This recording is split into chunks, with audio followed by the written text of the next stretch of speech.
So hello everyone, हम लोग आ गए हैं टेल्स ऑफ हर्डिंग गोड्स के पार्ट 75 के साथ में, जहां पर कि कुन्नू मिल गया था अपने पुराने दुश्मन से जिसका नाम है monk Mings in great thunder clap monastery में। उसकी खुद की उम्र की किसी को देखकर कुन्नू को थोड़ा फ्रेंडली महसूस होता है, क्योंकि वो किसी भी बिना अपने उम्र के फ्रेंड के साथ में पला बड़ा है और उसको सिर्फ और सिर्फ जो डिसेबल्ड एल्डरली विलेज के एल्डर्स रहते हैं उन्होंने ही सब कुछ सिखाया है। मेंबरशिप भी ले लीजिए जिससे कि आप लोग को अर्ली एक्सेस मिल सके और अपने भाई को आप लोग सपोर्ट भी कर सके, इससे कि ऐसी टेल्स ऑफ हर्डिंग गॉड्स की वीडियोस आती रहे। मिंग्स को चाहिए थी फाइट कुन्नू के साथ में। वो कहता है कि वो काफी ज्यादा इंप्रूव हो गया है पहले हारने के बाद से। कुन्नू मानता है कि वो दोनों के दोनों बदल गए हैं, उनकी कल्टीवेशन टेक्निक्स भी चेंज हो गई हैं, हालांकि ये काफी ज्यादा रिस्की होने वाला है। एक फिर बूढ़ा सा मॉन्क कहता है कि कुन्नू की जो पहचान रहती है कल्ट मास्टर की तरह हेवनली डेविल कल्ट की, उसकी वजह से जितने भी मॉन्क्स रहते हैं उनमें खौफ फैला हुआ है। मिंग्स को चिंता थी कुन्नू के बारे में। वो कहता है कि तुम यहाँ से निकल लो, नहीं तो बहुत सारे मॉन्क्स जो रहते हैं तुम जैसे डेविल को निपटा डालेंगे मैरिट को हासिल करने के लिए। लेकिन कुन्नू जाने से मना करता है। वो कहता है कि जो बुद्धा है, जो कि रोला है, उन्होंने उसको अलाउ करके रखा है यहाँ पर रुकने के लिए। जल्दी ही काफी सारे जो मॉन्क्स रहते हैं वो कुन्नू को चैलेंज करते हैं कि वो उसके साथ में बैठकर बहस करेंगे। वो सोचते हैं कि जो बुद्धा की सिखाई हुई चीजें रहती हैं उसकी मदद से वो उसको हरा सकते हैं, लेकिन कुन्नू उन सभी के मुंह को एक बार में ही चुप करा देता है और कहता है कि तुम लोग कितने ज्यादा अजीब हो। तुम लोग सच्चाई की बातें करते हो, प्यार की बातें करते हो, दया की बात करते हो, विजडम की बातें करते हो, लेकिन फिर भी तुम लोगों ने खुद से ये चीजें अभी तक अचीव कर ही नहीं पाए हो।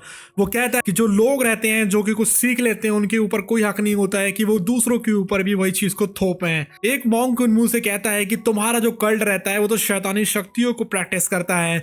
कुन्नू कहता है कि जो करप्शन रहता है बुद्धिस्ट मोनास्ट्रीज के अंदर वो भी तो बहुत बुरा है। वो कहता है कि इतनी ज्यादा गलत गलत चीजें जो कि यहाँ पर हो जाती है उनको तुम लोग हाइड कर लेते हो और तुम लोग सिखाते हो प्यार को, जो कि इस चीज को और ज्यादा बुरा बना देता है। वो सवाल उठाता है कि जो बुद्धिस्ट टीचिंग्स रहती हैं उनको हम लोग हर रोज की जिंदगी में नहीं कर सकते हैं इस्तेमाल। जो डिबेट रहती है वो क्लाइमैक्स तक पहुंच जाती है जिस टाइम में कुन्नू चैलेंज करता है कि यहाँ पर तुम लोग दया की बात करते ही क्यों हो। वो बताता है कि यहाँ तक कि जो प्लांट्स रहते हैं उनको अगर तुम खा रहे हो तो इसका मतलब ये है कि तुम प्लांट्स की भी जिंदगी ले रहे हो, इसलिए तुम लोगों की जो मान्यताएं रहती हैं वो बिल्कुल बकवास हैं। इन चीजों को सुनकर एक मॉन्क को बहुत गुस्सा आ जाती है, वो अपने आप को राख में बदल लेता है इन सब चीजों को सुनकर। कुन्नू उस राख का इस्तेमाल करता है जिससे कि एक फ्लावर को नरिश करता है और वो फ्लावर खिलखिलाने लगता है। वो कहता है कि जो मॉन्क रहता है फाइनली मरने के बाद तो कम से कम किसी के काम आ पा रहा है।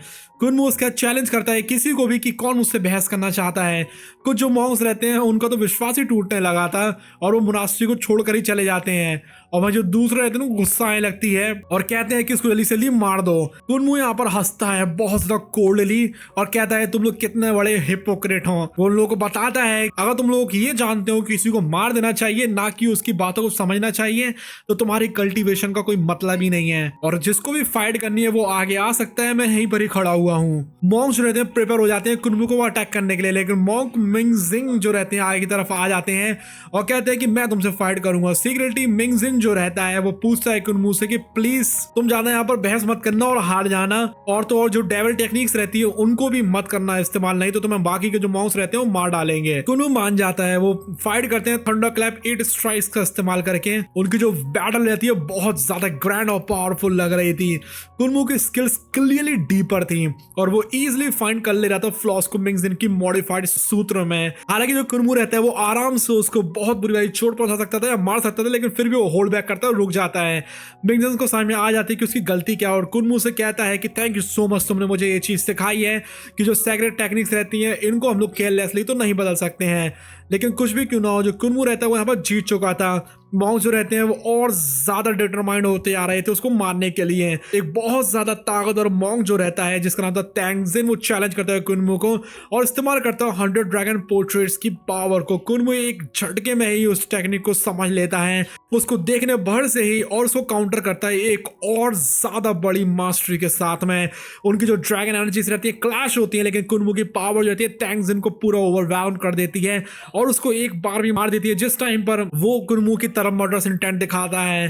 जो मॉन्क्स रहते हैं कुनमू से कहते हैं कि तुम्हें डेविल टेक्निक इस्तेमाल करता है, लेकिन कुनमू कामली कहता है कि उसने सिर्फ और सिर्फ बुद्धिस्ट टेक्निक्स का और ऑर्डिनरी स्वॉर्ड स्किल्स का इस्तेमाल करा है। जिस टाइम पर और जब मॉन्क्स अटैक करते हैं कुनमू सिंपली होल्ड बैक करना छोड़ देता है। वो उनको मारता जाता है एक के बाद एक, पावरफुल एबिलिटीज का इस्तेमाल करके क्लियरली दिखा रहा था कि नॉर्मल टेक्निक्स में और ट्रू डेविल आर्ट्स में क्या फर्क होता है। एंड में कुनमू गुस्से में आकर पॉइंट करता है कि जो मॉन्क्स रहते हैं वो हिपोक्रेट हैं, उनके पास स्किल्स नहीं है, और फिर वो ब्लेम करने जाते हैं डेविल पाथ को, ना कि अपनी खुद की कमजोरी को एक्सेप्ट करते हैं। मॉन्क मिंगजिन जो रहते हैं वो भी इस ग्रेट थंडर क्लब मोनास्ट्री को छोड़कर चले जाते हैं और इटर्नल पीस एम्पायर में जाकर ट्रैवल करने लगते हैं, जहां पर एक टेरिबल स्नो डिजास्टर आता है जिसकी वजह से यहाँ पर लोग भूखे मर रहे थे और सब जगह उथल पुथल मची हुई थी। जो भूख से मरते हुए लोग थे वो सब जगह यहाँ पर घूमने में लगे हुए थे, और कुछ कुछ जो रहते हैं वो तो दूसरे इंसानों को भी खाने की कोशिश कर रहे थे। मिंगजिन को भी काफी बार कुछ लोग पकड़ने की कोशिश करते हैं जिससे कि उसको खा सके, क्योंकि उन लोगों से भूख बर्दाश्त नहीं हो रही थी। इस सीन को देखकर जो कि इतना था भयानक वाला था उसकी आंखों के सामने, उसको लगता है कि ये जो दुनिया रहती है वो हेल में बदल चुकी है। बुद्धिस्ट स्क्रिप्चर जो रहते हैं वो उसको कोई भी मदद नहीं दे रहे थे भूख से लड़ाई करने में या सफरिंग से लड़ाई करने में। वो देखता है कि जो डीमंस रहते हैं वो डॉग्स से बन रहे हैं और जो भेड़िए रहते हैं वो भी ह्यूमन की लाशों को खा रहे हैं। मिंगजिन यहाँ पर टूट जाता है इन सब चीजों को देखकर। वो क्वेश्चन करता है कि जो बुद्धा रहते हैं वो इतने ज्यादा अंधे कैसे हो गए थे इन सब चीजों को देखकर। बाद में वो एंटर करता है मोनास्ट्री में और वहां पर वो डिस्कवर करता है कि यहाँ तक कि जो मॉन्क्स रहते हैं वो भी इंसानों को खा रहे थे। जिस टाइम पर जो बाकी के मॉन्क्स रहते हैं वो उसको एक कटोरा देते हैं कि लो बैठकर तुम भी खा लो, उसका जो पूरा विश्वास रहता है कोलैप्स हो जाता है। वो बुद्धा स्टैचू को पूरी तरीके से तोड़ देता है और इसकी वजह से बाकी जो मॉन्क्स रहते हैं उसको मारना शुरू कर देते हैं। वो लोग कह रहे थे कि तुम्हारे ऊपर किसी न किसी बुरी आत्मा ने कब्जा कर लिया है। जो सोल्जर्स रहते हैं वो वहां पर आ जाते हैं और जितने भी कैनिबल मॉन्क्स रहते हैं जो कि दूसरे इंसानों को खा रहे थे उनको मार डालते हैं और मिंगजिन को बचा लेते हैं। एक जनरल आकर एक्सप्लेन करता है कि फार्मलैंड को बचाना स्क्रिप्चर्स को बचाने से ज्यादा जरूरी है, क्योंकि अगर उन लोगों के पास खाना होगा तभी उन लोगों के अंदर विश्वास और शांति आ पाएगी, नहीं तो वो तो एक दूसरे को ही खा रहे हैं। मिंगजिन को समझ में आ जाती है कि जो स्क्रिप्चर्स रहते हैं पूरी तरीके से बेकार हैं। अगर वो लोगों की मदद ही नहीं कर सकते हैं उनकी मुसीबत के टाइम पर तो कोई फायदा नहीं है ऐसे स्क्रिप्चर्स का। वो डिसाइड करता है कि वो खुद का एक रोलाय बन जाएगा और टीचिंग्स को सिखाएगा जिससे कि वो लोगों को बचा सके।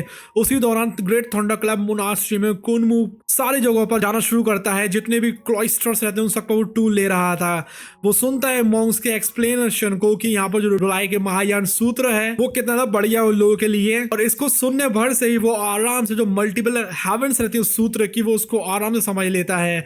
बुद्धा की जो लाइट रहती है उसके आसपास आती है जिसकी वजह से जो फौजी फोजिन रहते हैं वो तक शॉक हो गए थे, क्योंकि जो कुनमू रहता है उसको डेविल कल्ट मास्टर की तरह माना जाता है तो उसके ऊपर शैतानी शक्ति होनी चाहिए, लेकिन बुद्धा की शक्ति कहां से उसके ऊपर आ रही है।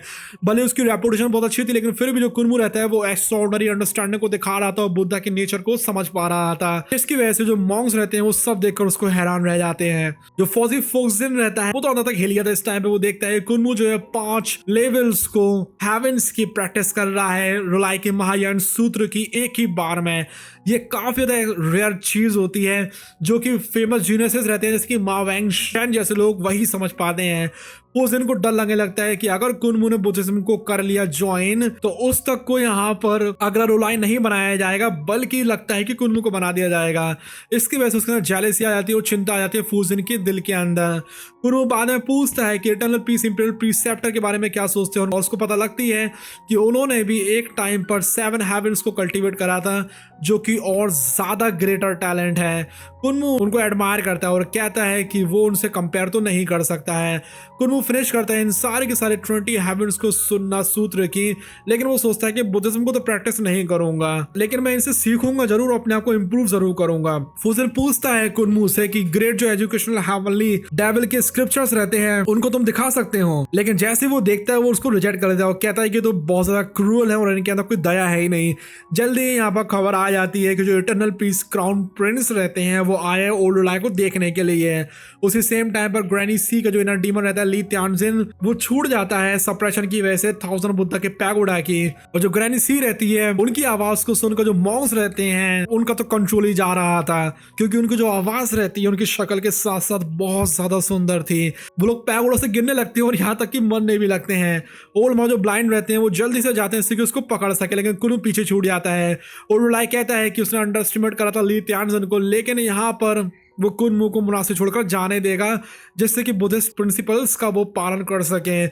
भले यहाँ पर क्राउन प्रिंस जो रहते हैं वो कुनमू को मारना चाहते हैं, लेकिन ओल्ड राइट रिफ्यूज कर देता है। फोजिन ऑर्डर करता है कि जल्दी से कुनमू को इन माउंटेन्स के बाहर निकालो। अब इसके आगे क्या होता है वो देखेंगे हम लोग किसी और वीडियो में, कि यहाँ पर और क्या क्या हैरानी से भरी हुई चीजें देखने के लिए मिलने वाली है। अभी के लिए बाय बाय।